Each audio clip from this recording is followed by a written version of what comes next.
This episode has to start a little differently. It comes with an extra trigger warning because it contains discussion of sexual coercion, reproductive coercion, and intimate partner abuse. Please take care of yourself as you listen. I need you to hear something before we go anywhere. If there's ever been a moment in your relationship, one moment or 1,000 moments, where you felt pressured into doing something with your body that you were not comfortable with, that is not normal. And that is not just part of a relationship. And that was not your fault. It was never your fault. I'm going to say a lot of important things today, but I want those words, those 3 words, to be the last ones that stay with you. Not your fault. Not your fault. Not your fault. All right, let's begin.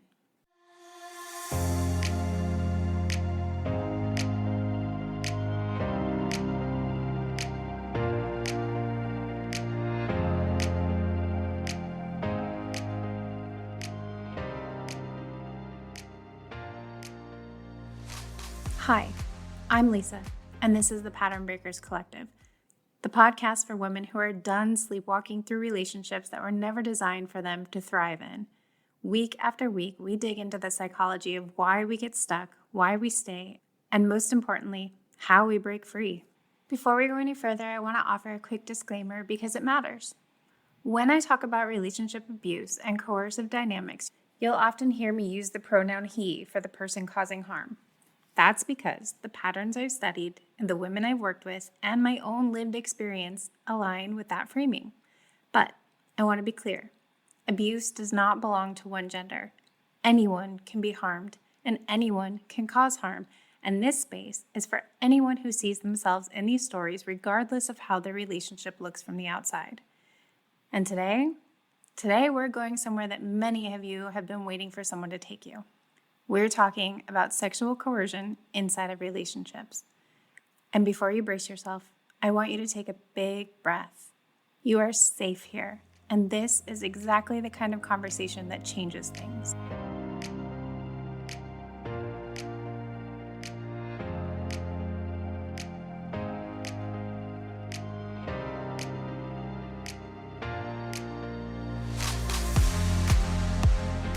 Let's start with a word that a lot of people have heard, but very few can actually define: coercion.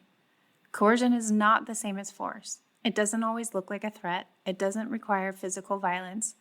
Coercion is about pressure, sustained, strategic, and deliberate pressure that wears down someone's resistance until they comply. And when that pressure is applied to someone's body and their sexuality, it is called sexual coercion. The legal and clinical definition is this: sexual coercion is any unwanted sexual activity that occurs after pressure, threats, or manipulation, where physical force may or may not be involved.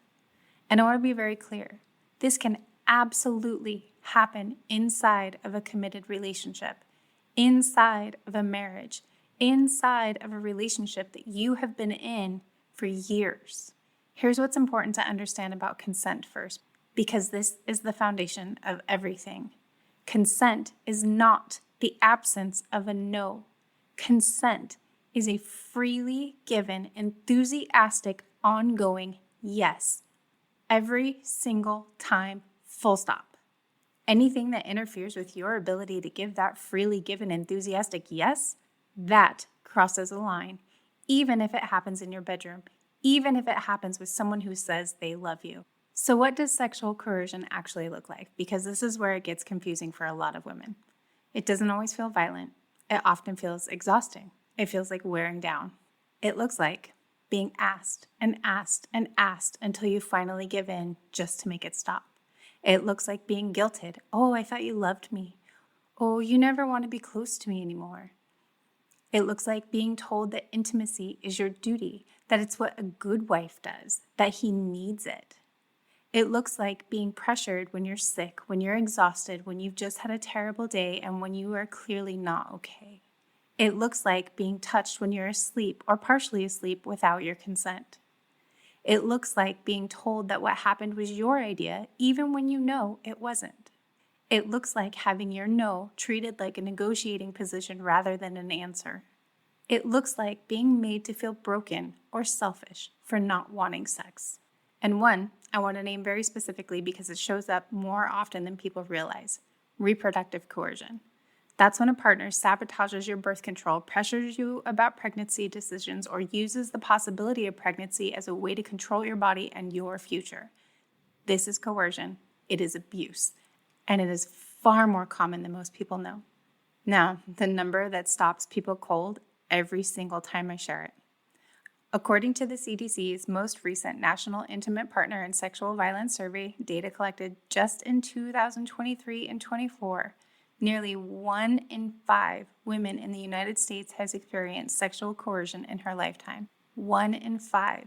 That means if you're listening to this right now, statistically, at least 1 in 5 of you have lived through what we're talking about today, and many of you may not have had a word for it until this moment.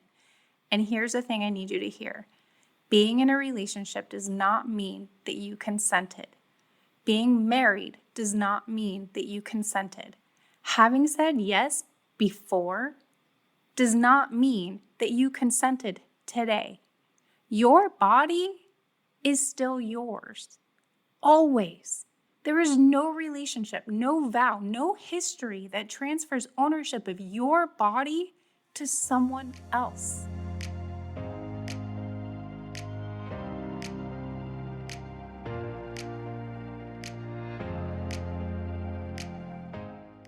So here's where I want to slow down and spend some real time. Because the question I hear most often isn't, was that sexual coercion? The question I hear most is, am I overreacting? And I want to dig into that because the self-doubt isn't accidental. It is built into the dynamics of the coercion itself. When people think about sexual violence, they often think about a very specific image: a stranger, a dark place, a moment of clear, unambiguous assault. And because that image is so powerful, so cemented in our cultural understanding of what counts as violence, anything that doesn't match that image gets minimized by society, by the legal system, and most painfully, by the woman herself. But what happens when it's someone you love? What happens when it's someone you sleep next to every single night? What happens when he's kind in the morning, brings you coffee, is great with the kids, and then at night, you feel like you don't have the right to say no? That ambiguity is not a design flaw in your thinking. It is exactly how this kind of abuse works. It counts on your love for him. It counts on your desire to keep the peace. It counts on the fact that you'll rationalize it before you name it.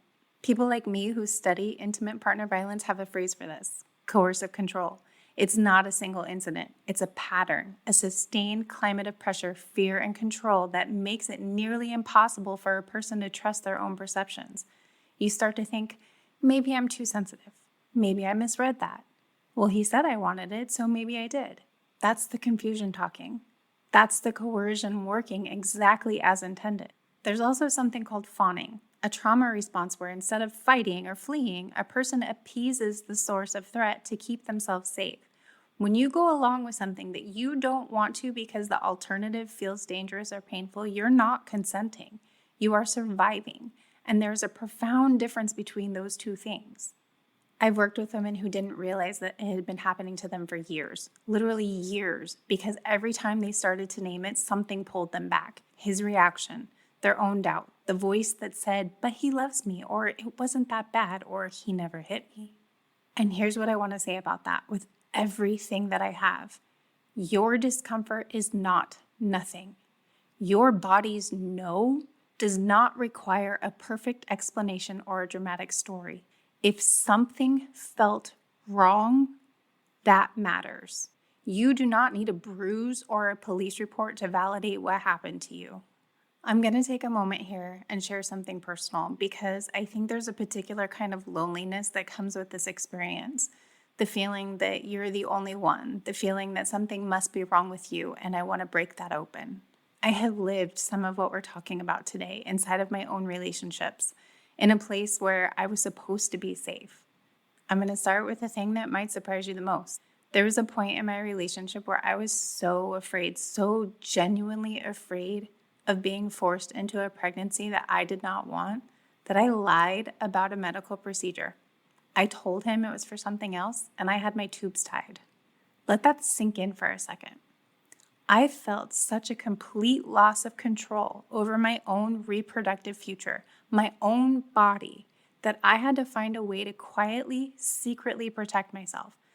Not because I didn't want any more children someday necessarily, but because I knew that if I became pregnant in that relationship, I would not have had a real choice.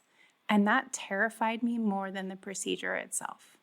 That is reproductive coercion. And I didn't have a name for it at the time. I just knew that I was afraid. And I did what I could to keep myself safe.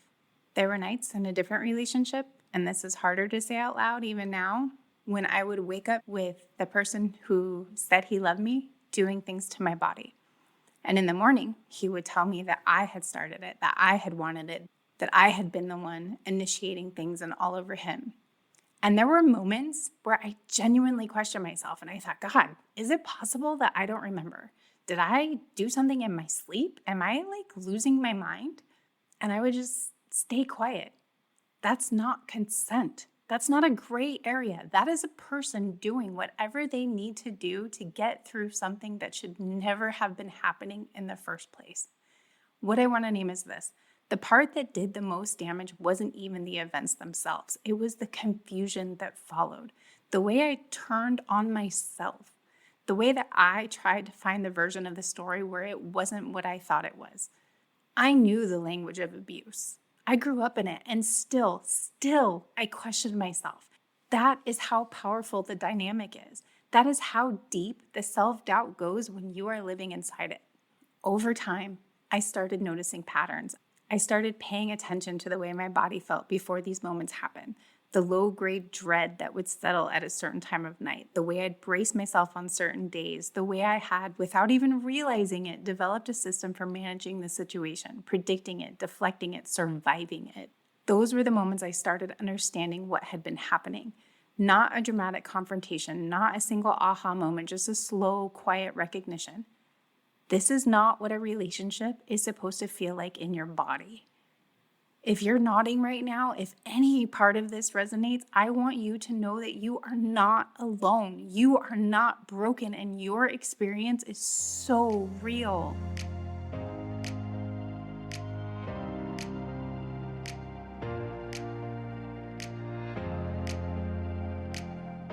And now I'm going to stop being careful, because I have been in rooms with enough women, and I have sat inside my own experience to know that what has been done to so many of us deserves more than careful. It deserves to be called exactly what it is. What we are talking about today is violation. It is theft. It is a person deciding that their desire, their comfort, their mood, their ego matters more than your body, your boundaries, and your humanity. And I want you to feel something right now that you have probably spent years being trained not to feel. I want you to feel angry. Not managed anger, not the polite, contained, I'm just a little frustrated version. I mean the real, visceral anger, the kind that lives in your chest, the kind that knows with absolute certainty that what happened to you was wrong, that you didn't deserve it, that no love, no commitment, no history, no ring on your finger made it okay. Because here's the truth that too many women never get told. You were not difficult. You were not withholding. You were not broken or cold or too much or not enough. You were a person whose body was being treated as a resource and something to be accessed, managed, and taken from.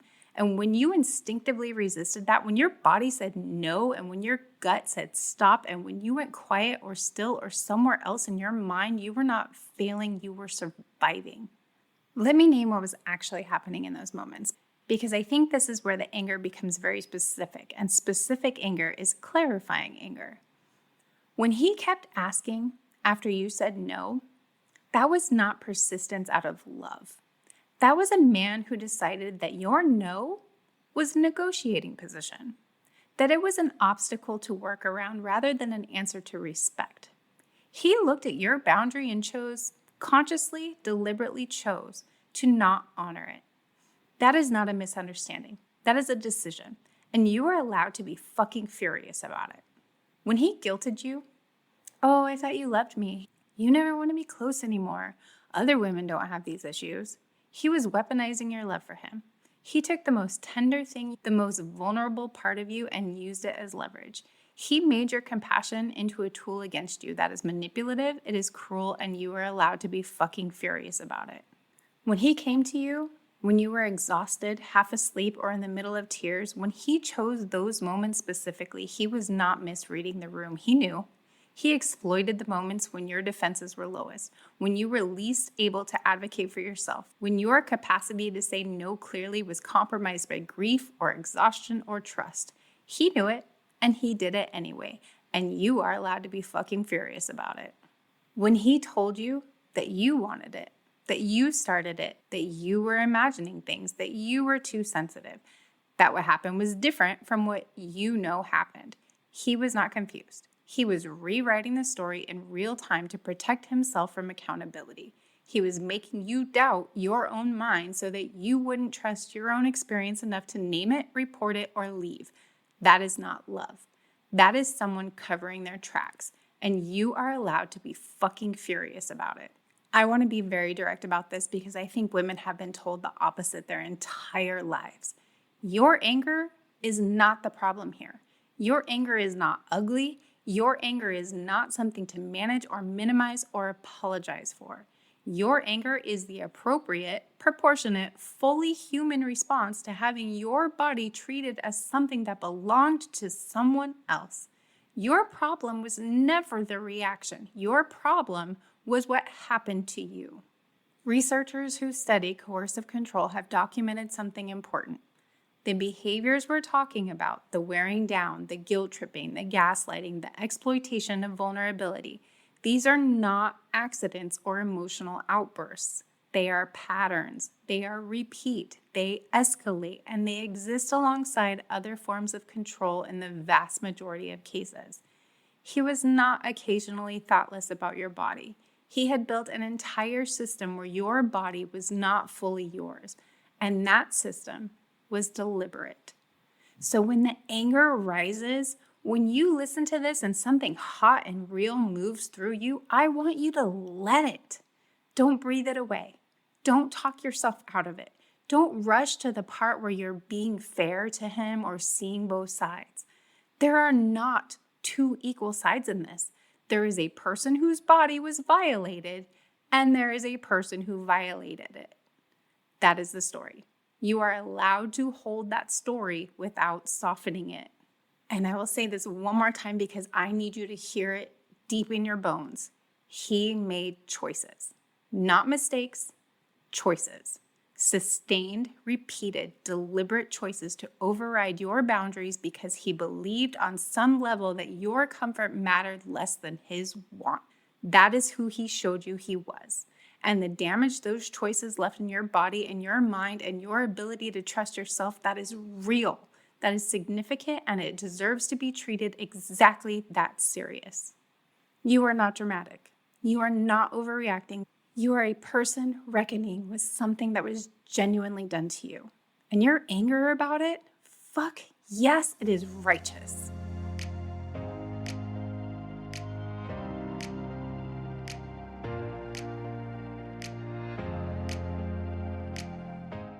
So let's talk about what prolonged sexual coercion does to a person, because I think one of the most powerful things we can do is put language to the things that have been living in our bodies without a name. Research published in peer-reviewed journals on intimate partner violence has consistently found that sexual coercion, especially when it happens repeatedly inside of a relationship, is associated with serious and lasting psychological harm.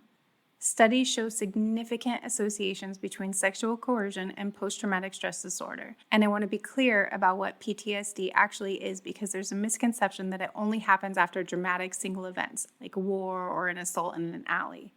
PTSD also develops from prolonged, repeated exposure to situations where your safety feels threatened and your autonomy feels violated. It can develop quietly over years inside of a relationship also. And the symptoms may look nothing like what people picture when they think of trauma. They might look like dread, like a low, persistent dread in your body at certain times of the day or night, like before bed, for instance, without being fully to articulate why. It can look like dissociation, the feeling of going somewhere else mentally during your physical intimacy. Your body is present, but you are not. This is your nervous system trying to protect you. It can look like flinching. It's an involuntary physical response when someone touches you unexpectedly. Your body remembers even when your mind tries to move on. It can look like a loss of desire, not because there's anything wrong with you, but because your body has learned to associate intimacy with danger, obligation, or loss of control. It can look like hypervigilance, constantly monitoring someone else's mood, their tone, their tightness around their eyes, reading the room with a kind of exhausting precision because you've learned that misreading it has costs. It can look like shame, deep, bone-level shame that you struggle to explain because on the surface, nothing that bad has happened, but your body and your nervous system tell a different story. Research on reproductive coercion specifically, which is the sabotage of birth control, pressure around pregnancy, using pregnancy as control tactic, found that it independently predicts depression, anxiety, PTSD symptoms, and what researchers called sexual agency, meaning over time, women lose touch with their own desires, their own preferences, their own voice in the bedroom. Their sexuality becomes organized around managing his needs rather than expressing their own. And here's something I want to say carefully because it surprises a lot of women. Sometimes the effects of sexual coercion in a relationship don't fully surface until you leave it. While you're inside of it, you're in survival mode. You're adapting, you're managing. You may not have time or safety to feel how bad things are. It's often after, in the new apartment, in the quietness of a life without him, that the body starts to process what it's been holding. If that's where you are right now, newly out or out for a while, and only now starting to feel the weight of what happened, that's not weakness. That is your system working. That is your body finally exhaling. You're not too late. You are right on time.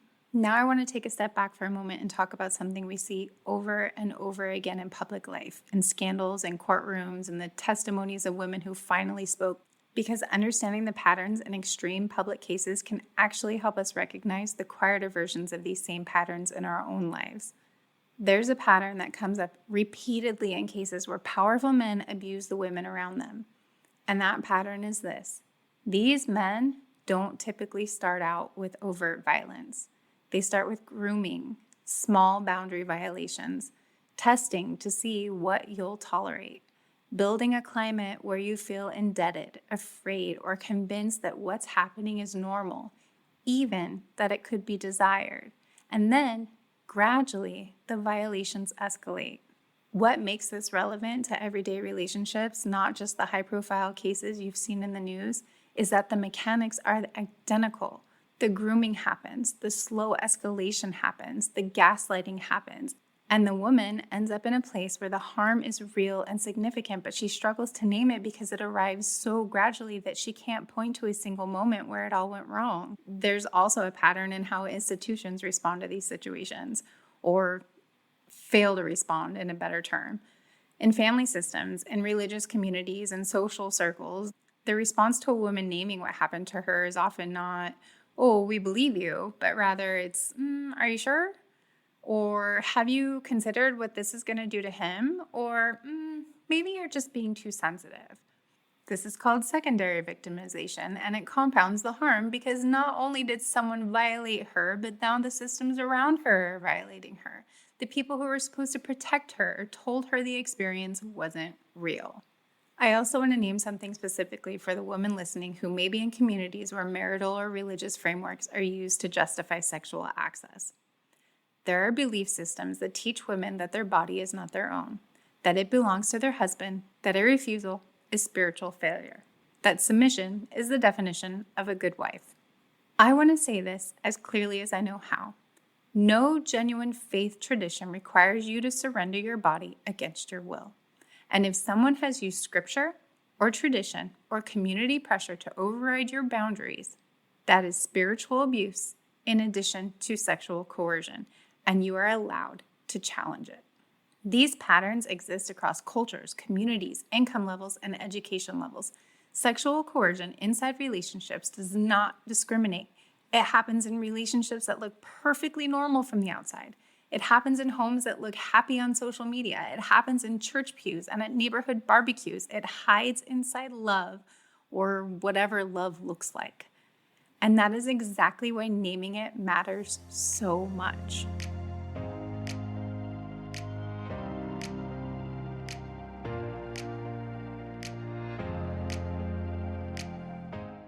If you've been listening to this episode and something inside of you has quietly been saying, "This is me," then I want to spend some real time with you here. I want to be very careful about this section because I know that women who are inside coercive relationships often feel intense pressure to do something, fix something, leave or not leave. And the last thing I want is for this to be more pressure. This is not a checklist. This is not a timeline. This is an invitation to start paying attention at whatever pace feels safe for you. So the first thing is to just name it. The first act of reclaiming yourself is simply naming what happened to you, not for him, not for a court, not even for anyone else, just for you. You can start by saying it to yourself internally. What I experienced is sexual coercion. What happened to my body was not okay, and I did not deserve that. Say it again. I did not deserve that. This sounds simple. It is not. For many women, it takes months or years to get here. And if saying it out loud is too much right now, write it in a private journal, or even just sitting with the acknowledgement in your own mind, that counts. That is the beginning. Step 2 is to just understand what happened so you can stop blaming yourself.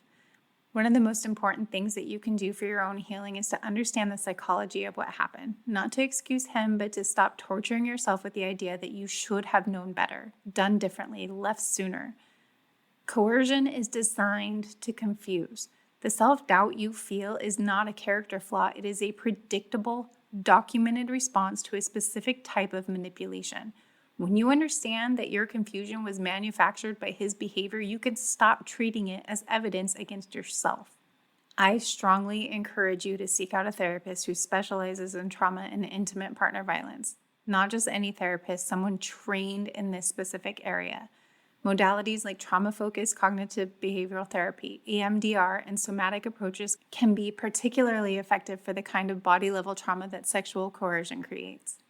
If one-on-one therapy isn't accessible right now, there are other paths. Support groups for survivors of intimate partner violence, many of which are free and confidential, can provide a powerful form of "you are not alone" that is very hard to replicate in isolation. The third thing is to build the conditions for safety. For women who are still in the relationship, I will never, ever, ever tell you to simply leave as though that's a small and easy thing to do. I know it isn't. But I will encourage you to begin building a safety plan quietly, privately, on your own terms. A safety plan might look like keeping a small amount of cash somewhere he doesn't know about, having copies of important documents, your ID, your social security card, the kids' birth certificates, somewhere accessible. Identifying one trusted person you could reach out to in an emergency. Knowing the number of your local domestic violence organization, which you can call just to talk and get information with no obligation to do anything else. Knowledge is safety. Understanding your options is safety, and you deserve to have options. The next step is to start rebuilding trust with your own body. This one takes a lot of time, and it's the part that people talk about the least. When someone has repeatedly overridden your physical boundaries, your body can become a place that doesn't feel entirely safe to live in. You may feel disconnected from your own sensations, your own desires, your own physical self. That disconnection is a form of protection, and healing it requires going slowly with great gentleness. Some things that support this process are somatic therapy, which is body-based therapy focused on reconnecting with the physical sensation and safety. So other things are gentle movement, like yoga or walking or any physical practice that makes you feel at home in your body. Clear, conscious boundaries in everyday life, practicing saying no to small things, building that muscle again. And time with people who ask before they touch you, time in spaces where your no is respected without question. Time in your own company where your body gets to simply exist without being someone else's object. Healing is not linear. There will be good days and harder days. There will be moments where you feel completely free and moments where something small triggers a memory that your body hasn't released yet. All of that is part of the process, and none of it means that you are failing. If you are experiencing sexual coercion or sexual violence in your relationship currently, I want you to know that support exists and it is available to you right now, wherever you are. There are hotlines and advocacy services available. Nationally, you can reach the National Sexual Assault Hotline at 1-800-656-HOPE. That's 1-800-656-4673, or visit rainn.org, RAINN.org, to chat online. Available 24 hours a day, 7 days a week. The National Domestic Violence Hotline is available at 1-800-799-SAFE. That's 1-800-799-7233. You can also text START to 88788 or chat at thehotline.org. Also 24/7, also confidential. Advocates there are trained specifically to help with sexual coercion inside relationships, and you don't have to be physically hit to call. If you feel like your internet use is being monitored, please use a private browser or window or call rather than going online. Your safety comes first. And if you are in immediate danger, please call 911.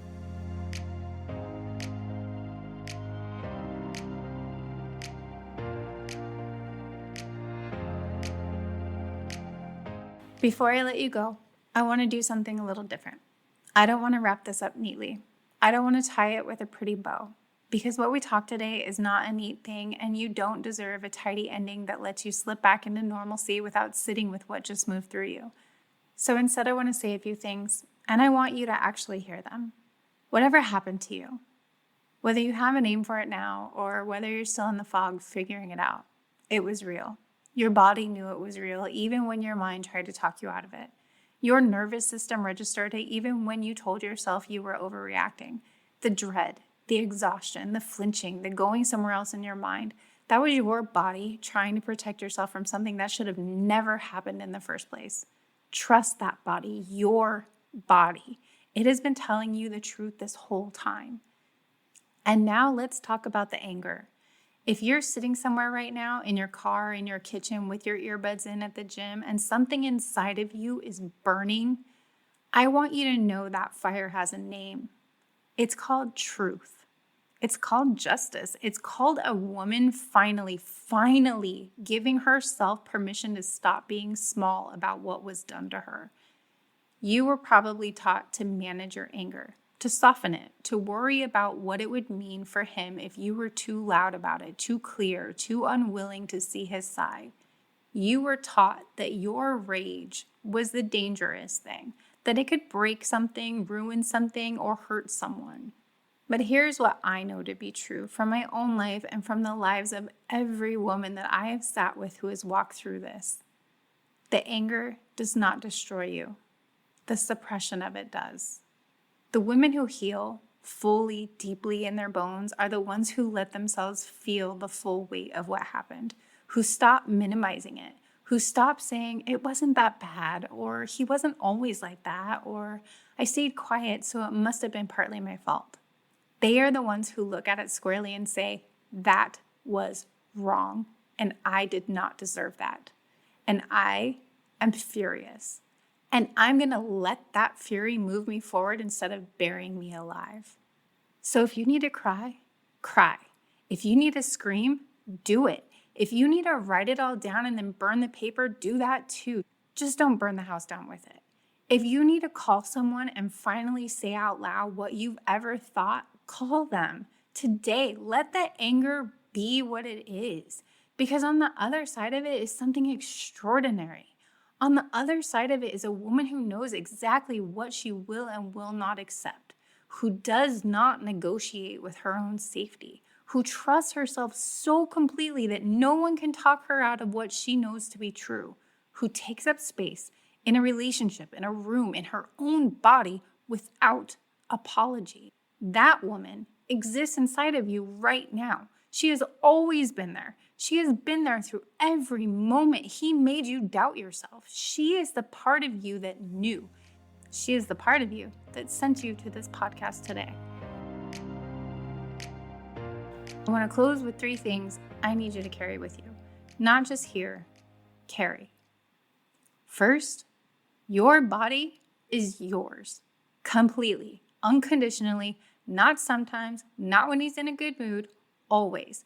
No relationship, no history, no vow changes that.